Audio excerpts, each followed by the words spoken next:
الحمد لله رب العالمين والصلاة والسلام على سيد الأنبياء والمرسلين محمد بن عبد الله الأمين وعلى آله الطيبين وأصحابه الغر الميامين ما اتصلت عين بنظر ووعت أذن بخبر وسلم تسليما كثيرا أما بعد فأعوذ بالله من الشيطان الرجيم بسم الله الرحمن الرحيم لقد كان لكم في رسول الله أسوة حسنة لمن كان يرجو الله واليوم الآخر وذكر الله كثيرا وقال الله جل وعلا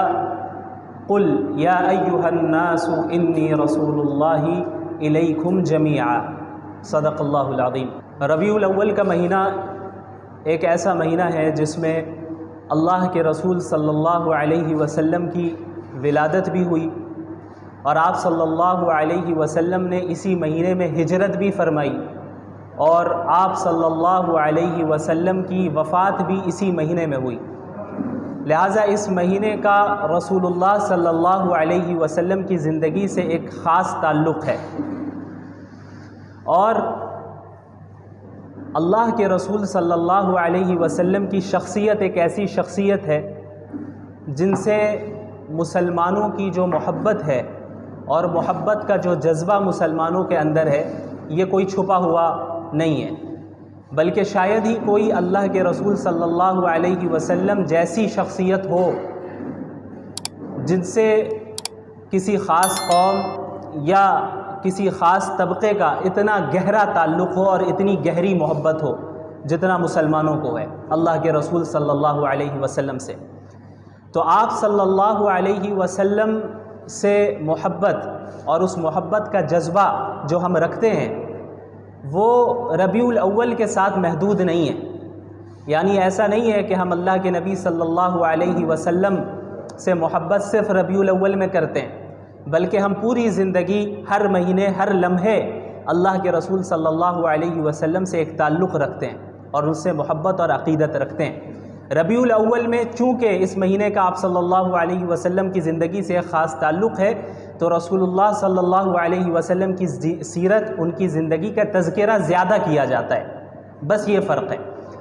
اور آپ صلی اللہ علیہ وسلم سے جو ہم محبت بھی کرتے ہیں وہ محض جذبات کی بنیاد پہ نہیں کرتے ہیں، وہ محبت صرف جذباتی محبت نہیں ہے بلکہ وہ محبت عقلی محبت ہے، عقلی بنیادوں پر لاجیکلی یہ چیز ہے کہ ہم اللہ کے نبی صلی اللہ علیہ وسلم سے محبت کرتے ہیں، عقل کا تقاضا ہے کہ ہم اللہ کے نبی صلی اللہ علیہ وسلم سے محبت کریں۔ کیونکہ آپ اگر دنیا والوں کو دیکھیں کہ ایک شخص دوسرے سے محبت کیوں کرتا ہے، اس کی کیا وجوہات ہیں، کیا اسباب ہیں، تو بنیادی طور پر 3 ریزنز ہمیں نظر آئیں گی، 3 وجوہات ایسی ہیں جن کی بنیاد پر اس دنیا میں کسی دنیا کے دوسرے ہی شخص سے محبت کی جاتی ہے۔ وہ 3 ریزنز کیا ہیں، 3 وجوہات کیا ہیں؟ سب سے پہلی وجہ ہے کہ جس سے محبت کی جا رہی ہے اس سے ہم نے محبت اس کے احسان کی بنیاد پہ کیا، کہ کسی شخص نے کسی دوسرے پر احسان کیا ہوا ہے تو جس پر احسان کیا گیا اسے ایک عقیدت ہو گئی، ایک محبت اس شخص سے جس نے اس کے اوپر احسان کیا ہے۔ دوسری وجہ کیا ہوتی ہے کہ ہم کسی کے اخلاق سے اور اس کے کردار سے متاثر ہو کر اس سے محبت کرنے لگتے ہیں، اس کے کیریکٹر سے متاثر ہو کر ہم محبت کرنے لگتے ہیں، یہ دوسری وجہ ہوئی۔ اور تیسری وجہ کیا ہے کہ ہم سامنے والے کی خوبصورتی کو دیکھ کر اس سے محبت کرنے لگتے ہیں۔ یہ 3 بنیادی وجوہات ہیں کہ اس دنیا میں ان وجوہات میں سے کسی ایک وجہ سے یا زیادہ سے زیادہ 2 وجہ سے، بہت کم ایسے سچویشنز ہیں جہاں پر تینوں وجہ پائی جائے اور اس سے انسان محبت کرتا ہے۔ تو اب ہم ان تینوں چیزوں کو رسول اللہ صلی اللہ علیہ وسلم کی زندگی میں دیکھتے ہیں، اور جب ہم اللہ کے نبی صلی اللہ علیہ وسلم کی زندگی کا مطالعہ کرتے ہیں اور ان کی شخصیت کو دیکھتے ہیں اور جانتے ہیں تو ہمیں معلوم چلتا ہے کہ رسول اللہ صلی اللہ علیہ وسلم کی ذات میں یہ تینوں چیزیں بیک وقت موجود ہیں، ایٹ اے ٹائم یہ تینوں ریزنز موجود ہیں اور بدرجہ اتم موجود ہے۔ مثال کے طور پر سب سے پہلی جو ریزن ہم نے بتائی وہ ہے احسان۔ کوئی کسی پر احسان کرے تو ہمیں اس سے محبت ہوتی ہے۔ اب آپ مجھے یہ بتائیں کہ ہم تو کوئی انسان اگر چھوٹا موٹا احسان بھی کرے تو اس سے متاثر ہو کر اس سے محبت کرنے لگتے ہیں، لیکن اللہ کے رسول صلی اللہ علیہ وسلم سے زیادہ بڑا احسان پوری انسانیت پر کس نے کیا؟ کسی نے نہیں۔ پوری انسانیت تاریکی میں، گمراہی میں مبتلا تھی، جہنم کے دہانے پر کھڑی تھی، لیکن اللہ کے رسول صلی اللہ علیہ وسلم کی بعثت ہوتی ہے اور آپ صلی اللہ علیہ وسلم کے ذریعے سے اللہ تعالیٰ نے پوری انسانیت کو راہ دکھائی۔ اگر اللہ کے رسول صلی اللہ علیہ وسلم نہیں آتے تو کیا ہمیں زندگی گزارنے کا طریقہ معلوم ہوتا؟ نہیں معلوم ہوتا۔ اور خصوصاً آپ جب ان واقعات کا مطالعہ کریں جب اللہ رب العالمین نے محمد الرسول اللہ صلی اللہ علیہ وسلم کو بعض ایسے اختیارات دیے کہ اگر آپ کہیں تو آپ کے دشمنوں کو ابھی ہلاک کر دیا جائے، ختم کر دیا جائے۔ طائف کا واقعہ ہم سب جانتے ہیں کہ کس طریقے سے اللہ کے نبی صلی اللہ علیہ وسلم کو طائف میں لہو لہان کیا گیا، ان کے پیچھے اوباشوں کو لگایا گیا، ان پر پتھراؤ کیے گئے، اور آپ صلی اللہ علیہ وسلم کے جسم سے خون بہتا رہا، یہاں تک کہ اللہ رب العالمین نے فرشتے کو بھیجا۔ صحیح روایت ہے، صحیح حدیث ہے، جس سے معلوم چلتا ہے کہ اللہ نے یہ اختیار دیا محمد الرسول اللہ صلی اللہ علیہ وسلم کو کہ اگر آپ چاہیں تو طائف والوں کو ابھی ختم کر دیا جائے، ابھی ختم کر دیں۔ تو اللہ کے نبی صلی اللہ علیہ وسلم نے فرمایا کہ نہیں، مجھے امید ہے کہ ان کی نسل سے ایسے افراد آئیں گے جو اللہ ماننے والے ہوں، اللہ کو ماننے والے ہوں گے۔ مسلمانوں کا کیا حال ہے؟ مسلمانوں کے متعلق اللہ کے نبی صلی اللہ علیہ وسلم نے پوری امت کے لیے، یعنی قیامت تک جتنے مسلمان آنے والے ہیں، صرف صحابہ نہیں، صحابہ کے لیے بھی، میرے لیے بھی اور آپ کے لیے بھی اپنے راتوں میں دعائیں کیا کرتے تھے۔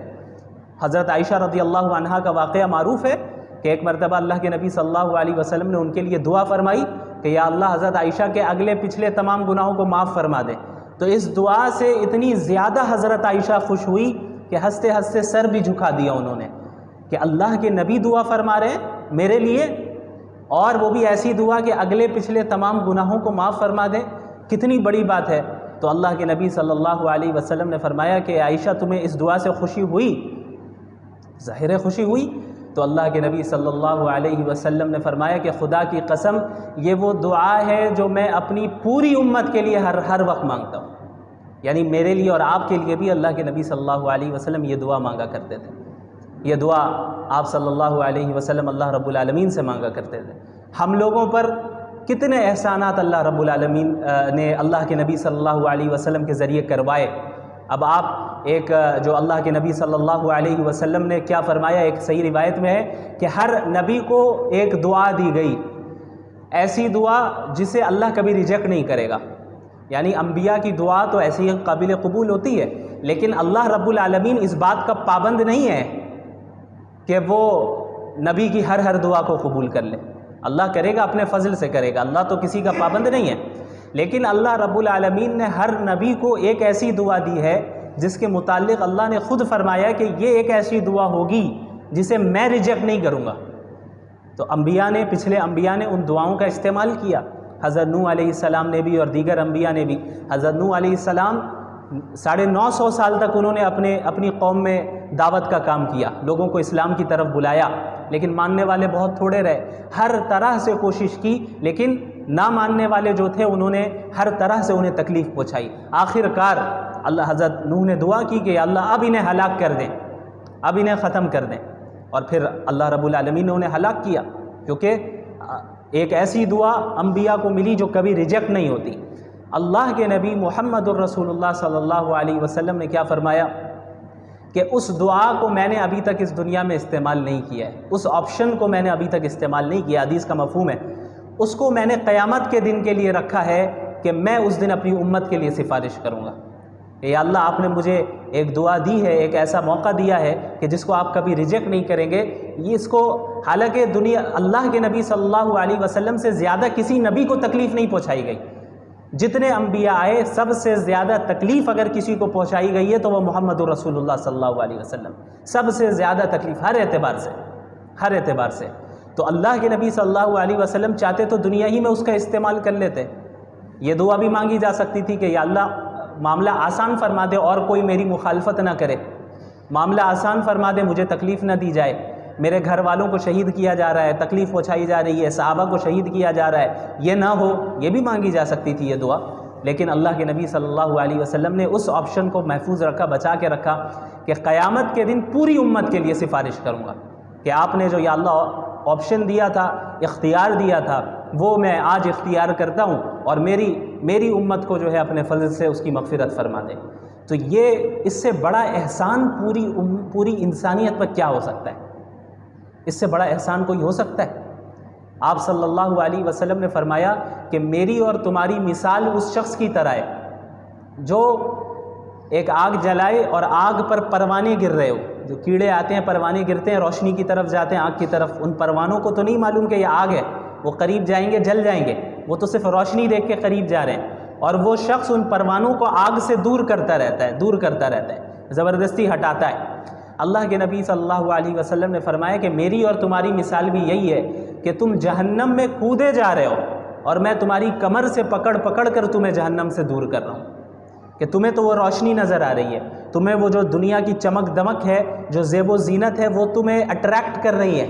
تم اس کے قریب جا رہے ہو، لیکن اس کا نقصان کیا ہونے والا ہے تم ابھی نہیں جان رہے. وہ اسی شخص کی طرح، اسی پروانے کی طرح ہے جو روشنی دیکھ کر آگ پر کی طرف جاتا ہے، لیکن جب آگ میں گر جائے تب پتہ چلتا ہے کہ یہ تو آگ ہے، جل کر ختم ہو گئے. ایک بچہ اگر کہیں چھت میں ہو اور وہ کنارے کی طرف جائے تو ماں باپ فوراً اسے روکتے ہیں اسے. اس بچے کو اتنا، ابھی اگر 2-3 سال کا بچہ ہو تو اس کو اتنا کانشیس تو نہیں ہوتا ہے اس کے پاس کہ وہ ہر چیز کو سمجھ سکے. وہ کنارے پہ بھی جاتا ہے، ہو سکتا ہے کچھ ایسی حرکت کر لے کہ گر جائے، لیکن ماں باپ کیا ہوتے ہیں، زبردستی کھینچ کر اسے کونے سے لائیں گے بیچ میں، اور اس کھینچنے میں ہو سکتا ہے وہ بچہ گرے بھی، اسے خراش بھی آ جائے، لیکن اس چھوٹی تکلیف کو برداشت کر لیا جاتا ہے. کس سے بچنے کے لیے؟ بڑی تکلیف سے بچنے کے لیے، جو اگر نیچے گر جاتا وہ بچہ تب تو موت ہو جاتی. اسی طرح اللہ کے رسول صلی اللہ علیہ وسلم پوری انسانیت کو جہنم کے دہانے پہ جو انسانیت کھڑی ہے اور بس گرنے ہی والی ہے، اس کو، انسانوں کو کمر سے پکڑ کر دور کر رہے ہیں، انہیں بچا رہے ہیں کہ بھئی کہاں جا رہے ہو، کیا کر رہے ہو، کس چیز سے اٹریکٹ ہو رہے ہو، تم اپنا نقصان کیوں کر رہے ہو. یہ بڑا نقصان ہے. اسی لیے اب اسلامی احکامات بعض ایسے ہوتے ہیں جو ہو سکتا ہے ہمیں اپنی خواہش کو دبانا ہو اور اسلامی حکم کو فالو کرنا پڑے، کچھ تکلیف ہو ظاہری طور پہ، تو یہ اس تکلیف کی وہی حیثیت ہے جو ماں باپ جب اس بچے کو کھینچ رہے ہیں تو کھینچتے وقت جو ہاتھ میں خراش آ جائے. تو اب آپ بتائیں، ہاتھ میں خراش آ گئی، تکلیف لگی، تو کیا ماں باپ ظالم ہو گئے؟ ظالم تو نہیں ہوئے، بلکہ محسن ہوئے. کیوں؟ کیونکہ آگے جو بڑی تکلیف تھی اس کے مقابلے میں یہ خراش آنا کوئی بڑی بات نہیں ہے، معمولی بات ہے. اسی طرح جہنم کی آگ میں جلنا اور اس میں جانا یہ اتنی بڑی تکلیف ہے اور اتنی بڑی مصیبت ہے کہ اگر اس سے بچنے کے لیے دنیا میں چند تکلیفوں کو برداشت کرنا پڑ رہا ہے تو اس کی کوئی حیثیت نہیں ہے اس تکلیف کے سامنے. تو اللہ کے نبی صلی اللہ علیہ وسلم نے پوری زندگی انسانیت کو جہنم کی آگ سے بچانے میں صرف کیا، اور اس طرح آپ صلی اللہ علیہ وسلم مصروف رہے اور اتنے متفکر رہتے کہ قرآنی آیتیں نازل ہوئی کہ لعلک باخع نفسک علی آثارہم ان لم یؤمنوا بہذا الحدیث اسفا. آپ اتنے متفکر ہیں، اتنے پریشان ہیں کہ کیا اگر یہ ایمان نہیں لائیں گے تو آپ اپنے آپ کو فکر میں ہلاک کر دیں گے. یعنی آپ اتنے زیادہ فکر میں مبتلا رہتے، اتنے متفکر رہتے کہ کیسے لوگ اسلام قبول کریں، کیونکہ حق تو یہی ہے، اس کے بغیر اگر موت آ گئی تو پھر جہنم ہے، کوئی اور آپشن نہیں ہے ان کے پاس. تو اللہ کے نبی صلی اللہ علیہ وسلم اس فکر میں گھلتے رہتے کہ کس طریقے سے میں پیغام پہنچا دوں، کس طریقے سے لوگ اسلام میں داخل ہوں، اور اتنے زیادہ متفکر ہوئے کہ اللہ کو یہ آیت اللہ نے نازل فرمائی کہ آپ کیا اپنے آپ کو فکر میں مبتلا کر کے ہلاک کر دیں گے. آپ نے تبلیغ کر دی، آپ نے بات پہنچا دی، بس آپ متفکر نہ ہو. ایمان لانا نہیں لانا ان کا کام ہے،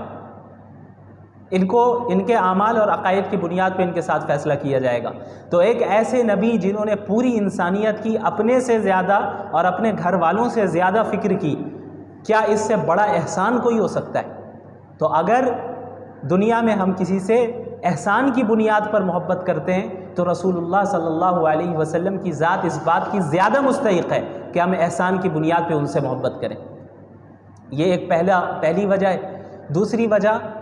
کسی کے اخلاق سے متاثر ہو کر، کسی کے کیریکٹر سے متاثر ہو کر ہم اس سے محبت کرتے ہیں۔ اب آئیے اس چیز کو بھی اللہ کے نبی صلی اللہ علیہ وسلم کی زندگی میں دیکھ لیں۔ آپ صلی اللہ علیہ وسلم کے متعلق صحابہ نے کیا فرمایا کہ آپ صلی اللہ علیہ وسلم لوگوں میں سب سے بہترین اخلاق والے تھے، ان سے زیادہ بہتر اخلاق والا کوئی نہیں تھا۔ حضرت انس رضی اللہ عنہ تقریباً 9-10 سال تک جو ہے انہوں نے آپ صلی اللہ علیہ وسلم کی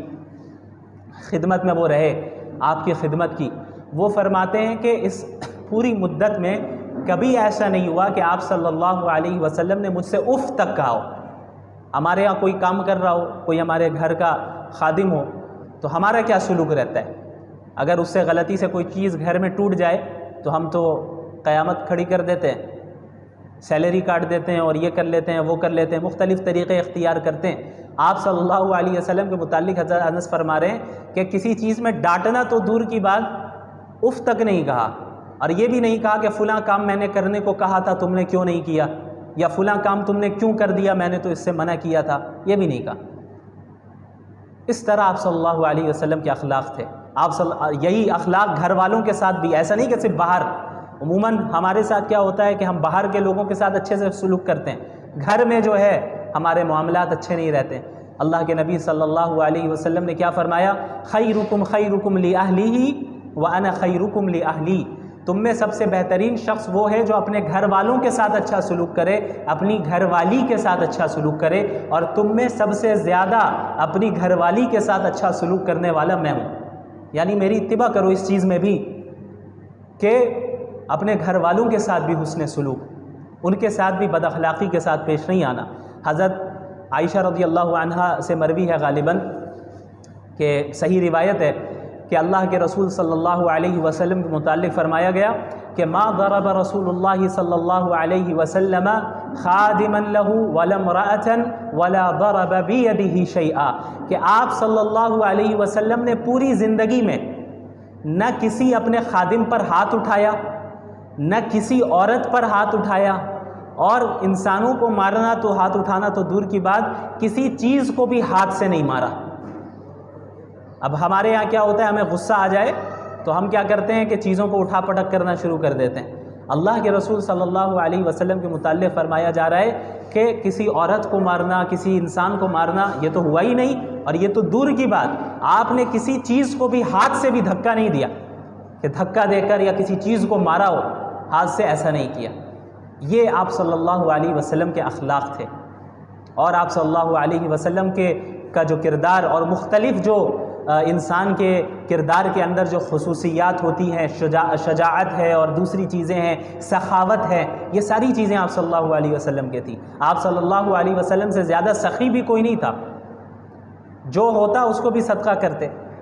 اور آپ صلی اللہ علیہ وسلم سے زیادہ بہادر بھی کوئی نہیں تھا۔ حضرت علی رضی اللہ عنہ فرماتے ہیں کہ دوران جنگ بھی جب کبھی صورتحال ایسی ہو جاتی کہ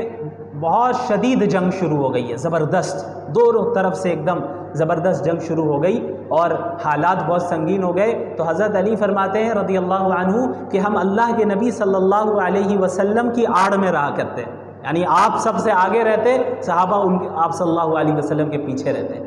اور بچاؤ کرتے۔ تو یہ آپ صلی اللہ علیہ وسلم کی بہادری بھی ہے، جو لیڈرشپ کی جو خصوصیات ہے، لیڈر ہونے کی، اور کیریکٹر کی جو دیگر خصوصیات ہے۔ ایک انسان کا ہم جو کہتے ہیں کہ کیریکٹر یہ بہت ہی درست ہے، بہت اچھا ہے، اس کے اخلاق بہت اچھے ہیں، وہ ساری چیزیں بیک وقت بدرجہ کمال آپ صلی اللہ علیہ وسلم کے اندر موجود تھی۔ تو اگر ہم کسی سے اس دنیا میں اچھے کیریکٹر اور اچھے اخلاق کی بنیاد پر محبت کرتے ہیں تو عقل کا یہ تقاضا ہے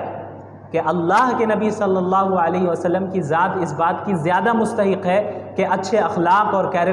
اچھے کیریکٹر کی بنیاد پر ان سے محبت کی جائے۔ تیسری چیز کیا ہے؟ خوبصورتی۔ کسی کی خوبصورتی کو دیکھ کر ہم متاثر ہو گئے، کسی کی کوئی زیادہ خوبصورت ہے تو ہم اس سے محبت کرنے لگ گئے، دنیا میں ایسا ہوتا ہے۔ تو اب اس چیز کو اللہ کے نبی صلی اللہ علیہ وسلم کی زندگی میں اگر ہم دیکھیں اور آپ صلی اللہ علیہ وسلم کی ذات کو دیکھیں تو ہمیں پتہ چلتا ہے کہ آپ صلی اللہ علیہ وسلم سے زیادہ خوبصورت بھی کوئی نہیں تھا۔ صحابہ نے جہاں یہ فرمایا کہ آپ صلی اللہ علیہ وسلم سے زیادہ با اخلاق کوئی نہیں تھا، وہیں یہ بھی فرمایا کہ آپ صلی اللہ علیہ وسلم سے زیادہ خوبصورت بھی کوئی نہیں تھا۔ ایک مرتبہ رات کی وقت اللہ کے نبی صلی اللہ علیہ وسلم رات کے وقت باہر تشریف لاتے ہیں، تو ایک صحابی فرماتے ہیں کہ میں آپ کو دیکھ رہا ہوں اور چاند کو دیکھ رہا ہوں، آپ کو دیکھ رہا ہوں اور چاند کو دیکھ رہا ہوں کہ کون زیادہ خوبصورت ہے۔ تو اس سے آپ اندازہ لگائیں کہ اللہ کے نبی صلی اللہ علیہ وسلم کتنے زیادہ خوبصورت تھے۔ اور بعض اسلامی شعراء نے یہ اشعار بھی گئے کہ وَأَحْسَنَ مِنْكَ لَمْ تَرَ قَطُّ عَيْنِي وَأَجْمَلَ مِنْكَ لَمْ تَلِدِ النِّسَاءُ خُلِقْتَ مُبَرَّأً مِنْ كُلِّ عَيْبٍ كَأَنَّكَ قَدْ خُلِقْتَ كَمَا تَشَاءُ، کہ آپ سے زیادہ خوبصورت میری آنکھوں نے کسی اور کو دیکھا ہی نہیں۔ وَأَحْسَنَ مِنْكَ لَمْ تَلِدِ النِّسَاءُ، اور آپ سے زیادہ خوبصورت کسی عورت نے آج تک جنا نہیں۔ اس طرح شخص اتنا خوبصورت کوئی پیدا ہوا ہے۔ وَأَجْمَلَ مِنْكَ لَمْ تَلِدِ النِّسَاءُ خُلِقْتَ مُبَرَّأً مِنْ كُلِّ عَيْبٍ، آپ اس طرح پیدا کیے گئے ہیں، اس طرح آپ کو اللہ نے بنایا ہے کہ گویا کوئی آپ کے اندر کوئی عیب ہے ہی نہیں، آپ بغیر کسی عیب کے پیدا کیے گئے۔ كَأَنَّكَ قَدْ خُلِقْتَ كَمَا تَشَاءُ، گویا کہ ایسا محسوس ہوتا ہے کہ گویا آپ کو اس طرح بنایا گیا ہے جس طرح آپ خود چاہتے ہیں۔ یعنی اگر ایک انسان کو خود اختیار مل جائے کہ بھئی تمہارا جسم اور تمہاری خوبصورتی ویسی رہے گی جیسا تم چاہتے ہو، تو ایک انسان کیا کرے گا؟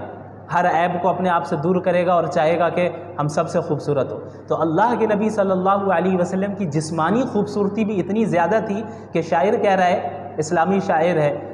وہ کہتے ہیں کہ آپ اس طرح اتنے بے عیب جسمانی اعتبار سے پیدا کیے گئے ہیں کہ گویا آپ اپنے اختیار سے پیدا کیے گئے، جس طرح آپ کو بننا تھا ویسا آپ کو بنا دیا گیا۔ تو یہ آپ صلی اللہ علیہ وسلم کی خوبصورتی ہے۔ تو اگر دنیا میں خوبصورتی کی بنیاد پہ محبت کی جاتی ہے تو عقل کا تقاضا یہ ہے کہ رسول اللہ صلی اللہ علیہ وسلم سے خوبصورتی کی بنیاد پہ زیادہ محبت کی جائے۔ تو رسول اللہ صلی اللہ علیہ وسلم کی جو محبت ہے یہ محض جذباتی بنیاد پہ نہیں ہے، ہماری محبت رسول اللہ صلی اللہ علیہ وسلم سے ریشنل بنیادوں پر بھی ہے۔